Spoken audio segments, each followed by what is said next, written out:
भटक्या कुत्र्यांवर नियंत्रणासाठी प्रत्येक महापालिकेत स्वतंत्र समिती, मंत्री उदय सामंत. शाळेच्या 500 मीटर परिसरात एनर्जी ड्रिंक्सना बंदी, मंत्री नरहरी झिरवाळ. हाफकिनचे कोणत्याही पद्धतीने खासगीकरण नाही, मंत्री झिरवाळ. मंत्र्यांच्या अनुपस्थितीमुळे विधानसभा 2 वेळा तहकूब. ही होती आजच्या कामकाजाची ठळक वैशिष्ट्य. राज्यातील सर्व शहरांमध्ये भटक्या कुत्र्यांचा वाढता उपद्रव आणि निष्पाप नागरिकांचे जाणारे बळी रोखण्यासाठी राज्य सरकारनं विशेष नियोजन केलं आहे. सर्वोच्च न्यायालयाच्या मार्गदर्शक सूचनांनुसार राज्यातल्या प्रत्येक महानगरपालिकेत भटक्या कुत्र्यांवर नियंत्रण ठेवणारी एक स्वतंत्र आणि अधिकारप्राप्त समिती स्थापन करण्याचा विचार सरकार करत असल्याची माहिती मंत्री उदय सामंत यांनी सभागृहात दिली. प्रश्नोत्तराच्या तासात सदस्य अर्जुन खोतकर यांनी मोकाट कुत्र्यांचा मुद्दा उपस्थित केला. भटक्या कुत्र्यांचे लहान मुलांवर होणारे जीवघेणे हल्ले आणि नागरिकांच्या मृत्यूवर सर्वोच्च न्यायालयानं स्वतःहून दखल घेत पालिका प्रशासनाच्या निष्क्रियतेवर तीव्र नाराजी व्यक्त केली आहे.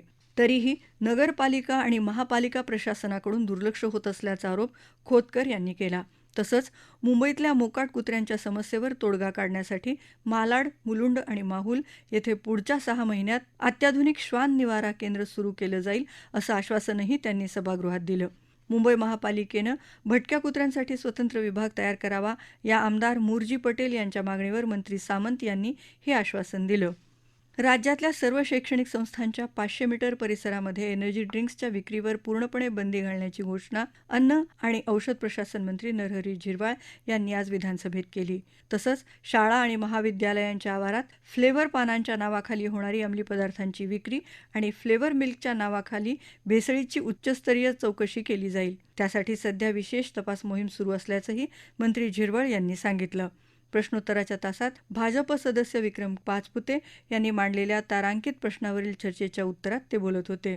स्टिंग या एनर्जी ड्रिंकच्या अतिसेवनामुळे हृदयाचे ठोके अचानक वाढून मुलांचा मृत्यू झाल्याच्या घटना समोर आल्या असून शाळा महाविद्यालय परिसरात विक्री होत असल्याचा मुद्दा पाचपुते यांनी मांडला.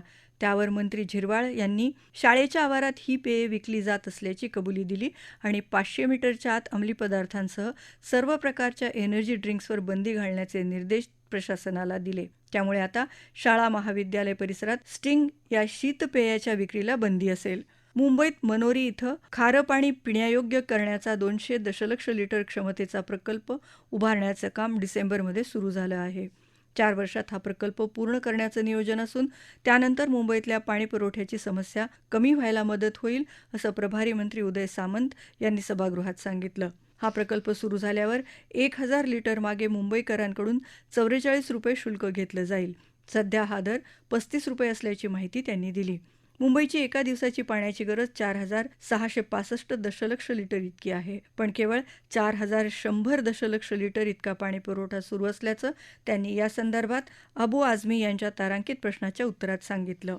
135 वर्षांची वैभवशाली परंपरा असलेल्या हाफकिन बायोफार्मा संस्थेचं कोणतंही खासगीकरण केलं जाणार नाही, तसंच संस्थेची इंचभरही जागा कोणाला विकली जाणार नाही अशी स्पष्ट ग्वाही मंत्री नरहरी झिरवाळ यांनी आज विधानसभेत दिली. संस्थेतील गैरव्यवहारांची साफसफाई करण्यासाठी आणि संस्थेला पुन्हा ऊर्जितावस्थेत आणण्यासाठी हाफकिनचा पदभार FDAचे विद्यमान आयुक्त तुकाराम मुंडे यांच्याकडे सोपवण्याची घोषणाही त्यांनी सभागृहात केली. हाफकिन संस्थेची दुरावस्था, प्रलंबित निधीवर आणि संभाव्य खासगीकरण आदी मुद्द्यांवर सभागृहात घमासान चर्चा झाली. संस्थेला 150 कोटी रुपये देण्याचं आश्वासन तत्कालीन उपमुख्यमंत्री अजित पवार यांनी दिलं होतं. त्या प्रस्तावावर वित्त विभागानं काही त्रुटी काढल्या असून या प्रकरणी मुख्यमंत्र्यांसोबत बैठक घेऊन तोडगा काढू असंही झिरवाळ यांनी स्पष्ट केलं. शासकीय कर्मचाऱ्यांची बदली, कर्मचाऱ्यांचा शासकीय गोपनीय अहवालांच्या नस्तीचा योग्य प्रकारे जलद गतीने निपटारा आदींबाबत शिफारशी करण्यासाठी विधानसभा आणि विधान परिषद या दोन्ही सभागृहातील सदस्यांची समिती गठीत करण्याचं आश्वासन मंत्री आशिष शेलार यांनी सभागृहात दिलं. भाजप सदस्य सुधीर मुनगंटीवार यांनी शासकीय कर्मचाऱ्यांच्या बदल्यांबाबत मांडलेल्या अशासकीय विधेयकावर बोलताना मंत्री शेलार यांनी हे आश्वासन दिलं. दरम्यान सकाळच्या विशेष सत्रात मुंबईच्या महत्त्वाच्या प्रस्तावावरील चर्चेचं कामकाज घेण्यात आलं. मात्र या चर्चेवेळी संबंधित खात्यांचे मंत्री सभागृहात उपस्थित नसल्यानं सभागृहाचं कामकाज 2 वेळा तहकूब करावं लागलं. मुंबईच्या प्रस्तावावर अत्यंत महत्त्वाची चर्चा सुरू असताना सभागृहात एकही मंत्री उपस्थित नसल्याबद्दल भाजप सदस्य योगेश सागर आणि अतुल भातखळकर यांनी आक्षेप घेतला. मुंबईत मुसळधार पाऊस असताना उपनगरातून 2-2 तास प्रवास करून सर्व आमदार वेळेत सभागृहात पोहोचले आहेत असं असताना संबंधित खात्याचे मंत्री मात्र गायब आहेत. मंत्र्यांना गांभीर्य नसेल तर कामकाज कसे चालणार असा प्रश्न करत भाजपा आमदारांनीच सभागृह तहकूब करण्याची मागणी केली.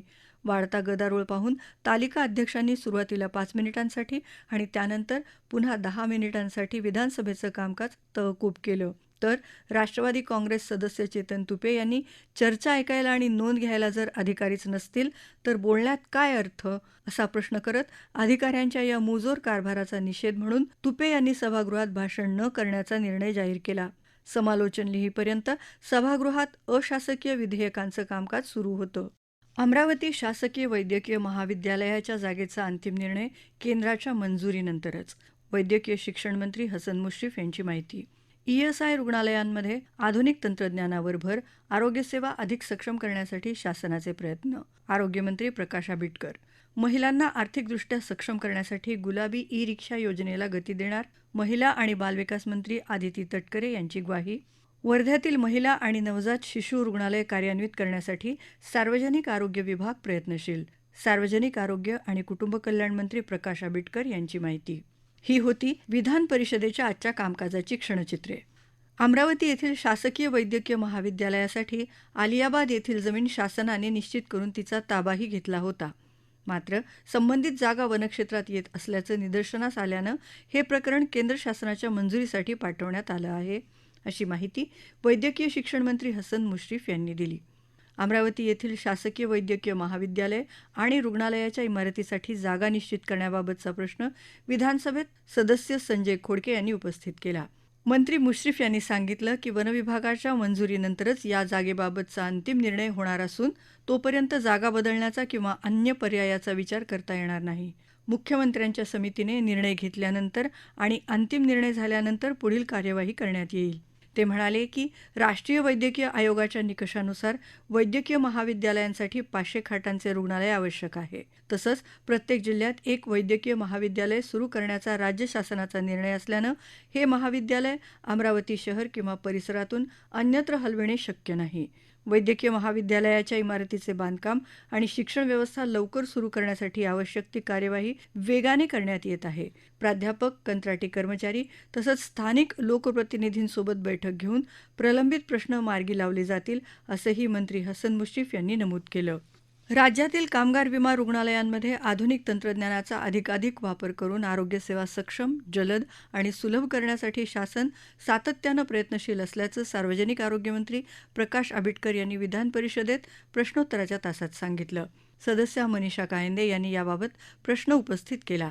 मंत्री आंबेडकर म्हणाले की ESI रुग्णालयांमध्ये आधुनिक वैद्यकीय सुविधा उपलब्ध करून कामगारांना त्यांच्या परिसरातच दर्जेदार उपचार मिळावेत यासाठी शासन कटिबद्ध आहे. एक्स-रे मशीनसह आवश्यक वैद्यकीय सुविधा टप्प्याटप्प्याने उपलब्ध करून दिल्या जात आहेत. ESI रुग्णालयांमध्ये रेडिओलॉजिस्टची कमतरता असली तरी रुग्णांची गैरसोय होऊ नये म्हणून उपलब्ध MBBS डॉक्टरांना आवश्यक प्रशिक्षण देण्यात आलं आहे. त्यांच्या माध्यमातून सेवा सुरू करण्यात आल्याचं त्यांनी सांगितलं. केंद्र आणि राज्य शासनाच्या मार्गदर्शक सूचनांनुसार आवश्यक असल्यास सार्वजनिक क्षेत्रातील संस्थांचाही समावेश करण्याबाबत सकारात्मक विचार केला जाईल. महिलांना आर्थिकदृष्ट्या सक्षम करण्यासाठी सुरू करण्यात आलेल्या गुलाबी ई-रिक्षा योजनेची अंमलबजावणी अधिक प्रभावी करण्यासाठी शासन प्रयत्नशील असून चालू आर्थिक वर्षात किमान 5,000 महिलांना या योजनेचा लाभ देण्याचे उद्दिष्ट असल्याची माहिती महिला आणि बालविकास मंत्री आदिती तटकरे यांनी विधान परिषदेत दिली. गुलाबी ई-रिक्षा योजनेची प्रभावी अंमलबजावणी करण्याबाबतचा प्रश्न विधान परिषद सदस्य चित्रा वाघ यांनी मांडला होता. मंत्री तटकरे म्हणाल्या की पहिल्या टप्प्यातील उद्दिष्ट पूर्ण झाल्यानंतर नगर परिषदांसह राज्यातील इतर शहरांमध्येही ही योजना विस्तारण्याचा शासनाचा मानस आहे. 2024 मध्ये प्रायोगिक तत्वावर पुणे, नाशिक, नागपूर, अहिल्यानगर, अमरावती, छत्रपती संभाजीनगर, कोल्हापूर आणि सोलापूर या 8 जिल्ह्यातील प्रमुख शहरांमध्ये गुलाबी ई-रिक्षा ही योजना सुरू करण्यात आली. आतापर्यंत 130 गुलाबी ई-रिक्षांचं वितरण करण्यात आलं असून त्या यशस्वीपणे सुरू आहेत. या योजनेत ई-रिक्षाच्या खर्चापैकी 20% अनुदान शासनाकडून, 70% बँक कर्जाद्वारे आणि 10% लाभार्थींचा सहभाग ठेवण्यात आला आहे. वर्धा जिल्ह्यातील 100 खाटांच्या महिला आणि नवजात शिशु रुग्णालयाचं 50% बांधकाम पूर्ण होताच आवश्यक पदमान्यता देण्याची प्रक्रिया तातडीनं सुरू करण्यात येईल. तसंच रुग्णालयाच्या उर्वरित कामांचा नियमित आढावा घेऊन ते लवकरात लवकर कार्यान्वित करण्यासाठी सार्वजनिक आरोग्य विभाग प्रयत्नशील असल्याची माहिती सार्वजनिक आरोग्य आणि कुटुंब कल्याण मंत्री प्रकाश आंबेडकर यांनी दिली.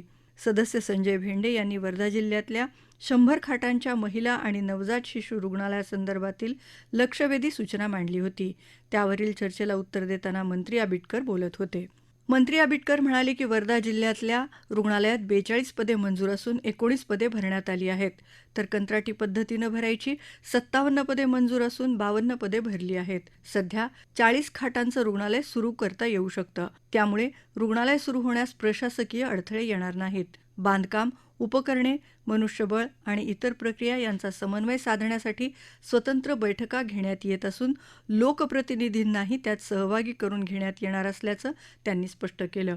वर्धा, उल्हासनगर, अकोला, वाशिम, यवतमाळ, जळगाव आदी जिल्ह्यात रखडलेली रुग्णालये लवकर सुरू करण्यासाठी कालबद्ध कार्यक्रम आखण्यात आला असल्याचं मंत्री आंबेडकर यांनी सांगितलं. सातारा जिल्ह्यातल्या माण तालुक्यातल्या महाबळेश्वरवाडी इथल्या विविध कार्यकारी सहकारी सोसायट्यातील कथित कर्ज गैरव्यवहाराचे प्रकरण अत्यंत गंभीर असून या प्रकरणाची 7 दिवसात सखोल चौकशी करून दोषींवर गुन्हे दाखल करण्याचे निर्देश पोलिसांना देण्यात येतील असं राज्यमंत्री डॉक्टर पंकज भोयर यांनी सांगितलं. राज्यमंत्री भोयर म्हणाले, या प्रकरणात मृत व्यक्तींच्या नावाने कर्ज मंजूर करण्यात आल्याचं तसंच बनावट स्वाक्षऱ्यांचा वापर झाल्याचं प्राथमिक माहितीतून समोर आलं आहे. या प्रकरणी म्हसवड पोलीस ठाण्यात तक्रार दाखल करण्यात आली होती. मात्र अद्याप पोलिसांकडून अपेक्षित कारवाई झालेली नाही. त्यामुळे पोलिसांनी 7 दिवसांच्या चौकशी पूर्ण करून संबंधित दोषींविरुद्ध गुन्हे दाखल करावेत असे स्पष्ट निर्देश देण्यात येतील. या प्रकरणात सहाय्यक निबंधक, जिल्हा उपनिबंधक, जिल्हा मध्यवर्ती सहकारी बँकेचे अधिकारी, बँकेचे व्यवस्थापन तसंच संबंधित सोसायटीच्या पदाधिकाऱ्यांची चौकशी करण्यात येईल. सहाय्यक निबंधक आणि जिल्हा उपनिबंधक यांना तात्काळ निलंबित करण्यात येत असल्याचंही त्यांनी जाहीर केलं.